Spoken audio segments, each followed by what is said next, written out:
नमस्कार। आकाशवाणी से प्रस्तुत है समाचार प्रभात।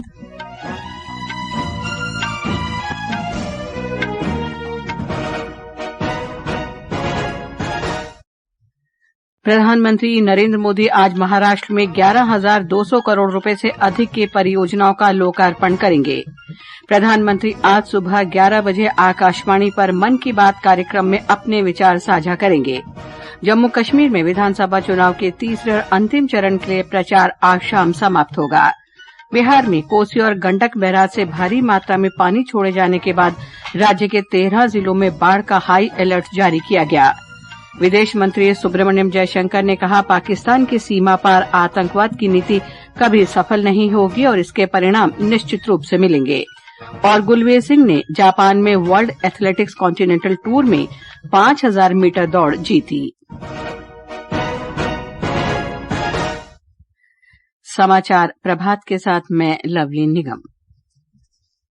प्रधानमंत्री नरेंद्र मोदी आज महाराष्ट्र में 11,200 करोड़ रुपए से अधिक के विभिन्न परियोजनाओं का लोकार्पण करेंगे और राष्ट्र को समर्पित करेंगे। एक रिपोर्ट। प्रधानमंत्री नरेंद्र मोदी आज वीडियो कॉन्फ्रेंसिंग के माध्यम से डिस्ट्रिक्ट कोर्ट से स्वर गेट तक पुणे मेट्रो का उद्घाटन करेंगे। डिस्ट्रिक्ट कोर्ट से स्वर गेट के बीच इस भूमिगत खंड की लागत लगभग 1,810 करोड़ रुपए है। प्रधानमंत्री पुणे मेट्रो स्वर गेट से कटराज एक्सटेंशन की आधारशिला रखेंगे, जिसकी लागत तकरीबन 2,955 करोड़ रुपए होगी। प्रधानमंत्री बिडकीन औद्योगिक क्षेत्र का लोकार्पण करेंगे। इसे भारत सरकार के राष्ट्रीय औद्योगिक गलियारा विकास कार्यक्रम के तहत विकसित किया गया है। प्रधानमंत्री सोलापुर हवाई अड्डे का उद्घाटन करेंगे। सोलापुर में मौजूदा टर्मिनल भवन को सालाना 4 लाख से अधिक यात्रियों को सेवा देने के लिए पुनर्निर्मित किया गया है। प्रधानमंत्री भिडेवाड़ा में क्रांति ज्योति सावित्रीबाई फुले के पहली बालिका विद्यालय की स्मारक की आधारशिला भी रखेंगे। प्रार्थना, आकाशवाणी समाचार, मुंबई।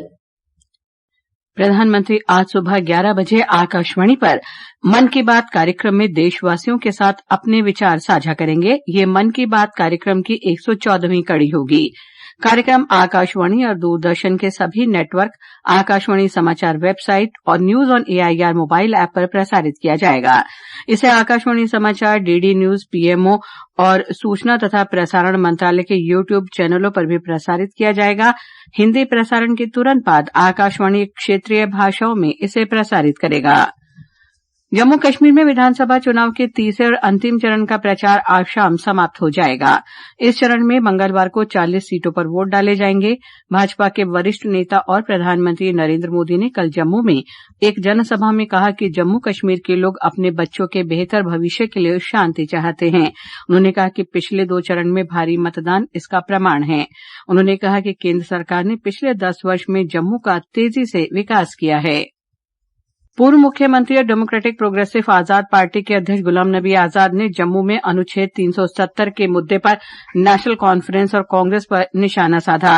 कांग्रेस नेता प्रियंका गांधी ने जम्मू के बिश्नाह में एक रैली में कहा कि क्षेत्रीय संसाधनों का फायदा बाहर के लोगों को मिल रहा है।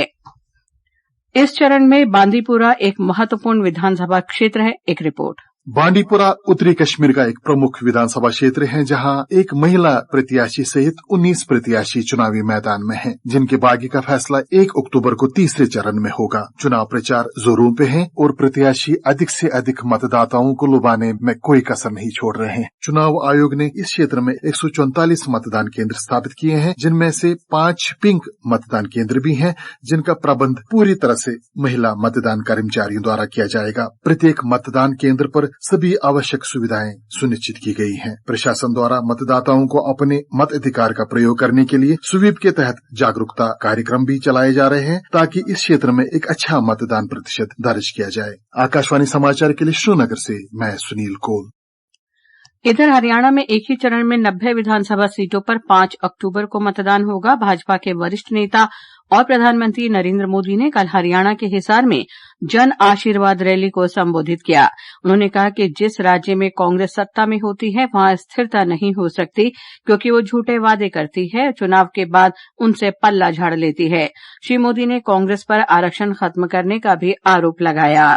उन्होंने कहा कि कांग्रेस पार्टी अंदरूनी कलह से जूझ रही है। जो पार्टी अपने नेताओं के बीच एकता नहीं ला सकती, वो राज्य में स्थिरता कैसे लाएगी? कांग्रेस में मुख्यमंत्री बनने के लिए मारामारी मची है। बापू भी दावेदार है और बेटा भी दावेदार है और दोनों मिलकर बाकियों को निपटाने में लगे हैं।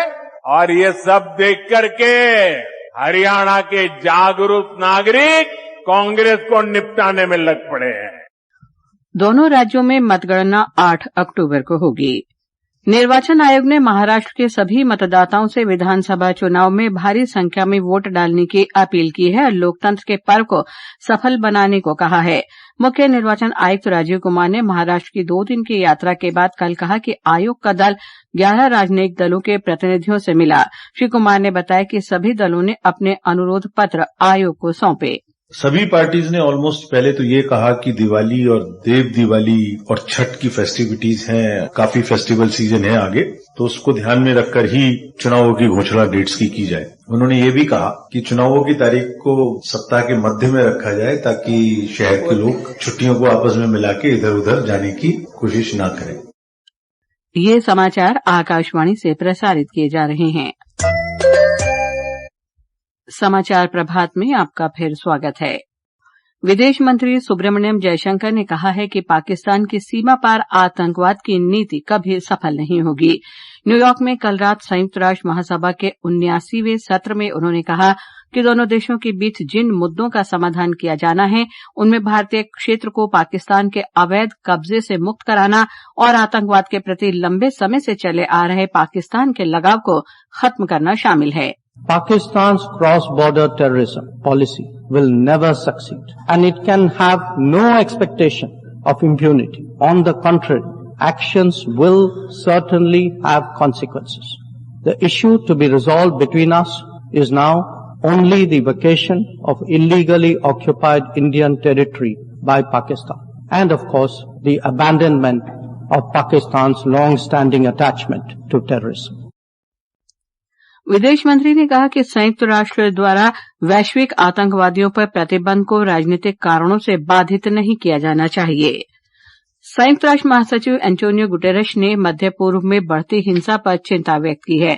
उन्होंने सभी पक्षों से हिंसा को तुरंत रोकने की अपील की है। श्री गुटेरेश ने कहा कि लेबनान और इजरायल के साथ साथ मध्य क्षेत्र के लोग इस युद्ध को बर्दाश्त नहीं कर सकते। उन्होंने कहा कि सभी पक्षों को युद्ध से पीछे हटना चाहिए। उधर हिजबुल्लाह प्रमुख हसन नसरुल्लाह की मौत के बाद इजरायल के प्रधानमंत्री बेन्यामिन नेतन्याहू ने ईरान को कड़ी चेतावनी दी है।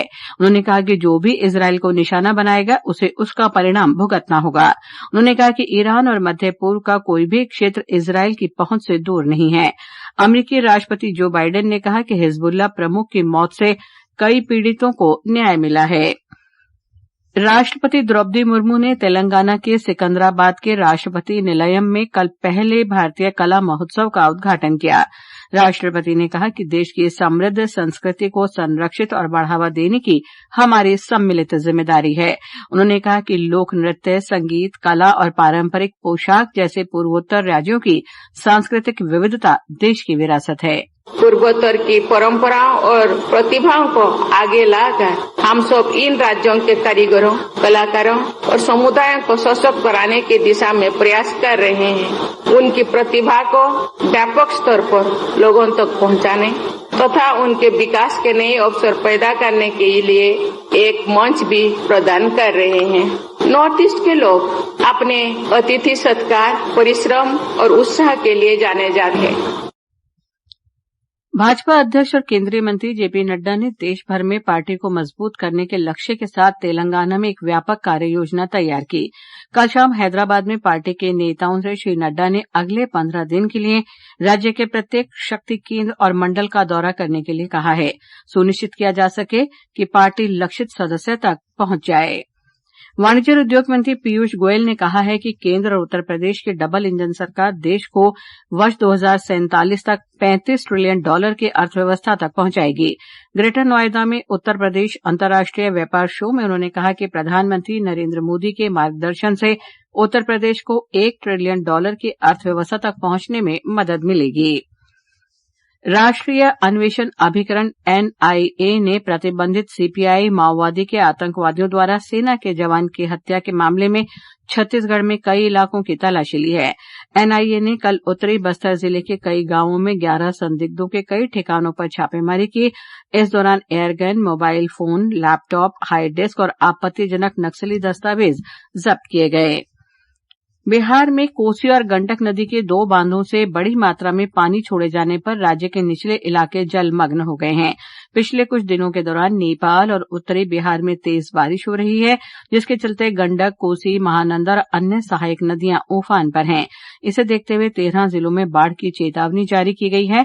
हमारे संवाददाता ने बताया है कि राज्य के 20 प्रखंडों में 1,40,000 से अधिक लोग बाढ़ से प्रभावित हैं। आपदा की आशंका को देखते हुए जल संसाधन विभाग ने पटना में एक वार रूम स्थापित किया है। यह विशेष डेस्क दिन रात काम करेगा और अगले 72 घंटे तक बाढ़ की स्थिति और तटबंधों की सुरक्षा पर नजर रखेगा। विभाग ने आशंका वाले क्षेत्रों में अपने बाढ़ प्रमंडल कार्यालयों को सक्रिय कर दिया है। तटबंधों पर लगातार गश्त की जा रही है। सुपौल और सीतामढ़ी जिले में कुछ स्थानों पर तटबंधों से रिसाव की खबर है। निचले इलाकों में रहने वाले लोगों को सुरक्षित स्थानों पर ले जाया गया है। गंडक और कोसी के अलावा 8 नदियों का जलस्तर कई स्थानों पर खतरे के निशान के ऊपर पहुंच गया है। महानंदा, बागमती और कमला बलान उफान पर है। धर्मेंद्र कुमार राय, आकाशवाणी समाचार, पटना।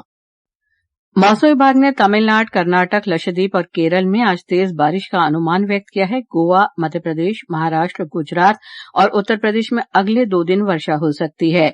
उत्तराखंड, हिमाचल प्रदेश, पंजाब, हरियाणा, राजस्थान और दिल्ली में भी आने वाले 2 दिन में हल्की से मध्यम बारिश हो सकती है।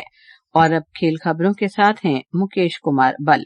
गुलवीर सिंह ने जापान में वर्ल्ड एथलेटिक्स कॉन्टिनेंटल टूर में 5000 मीटर दौड़ में स्वर्ण पदक जीता। 26 वर्षीय खिलाड़ी ने 13 मिनट और 11.82 सेकंड के समय के साथ एक नया राष्ट्रीय रिकॉर्ड भी बनाया। इधर कानपुर में भारत और बांग्लादेश के बीच दूसरे टेस्ट मैच के तीसरे दिन आज बांग्लादेश पहली पारी 107 रन पर 3 विकेट के नुकसान के साथ शुरू करेगा। वर्षा के कारण कल दूसरे दिन का खेल नहीं हो सका। भारतीय टीम चेन्नई में पहले टेस्ट मैच में जीतकर पहले ही श्रृंखला में 1-0 की बढ़त हासिल कर चुकी है।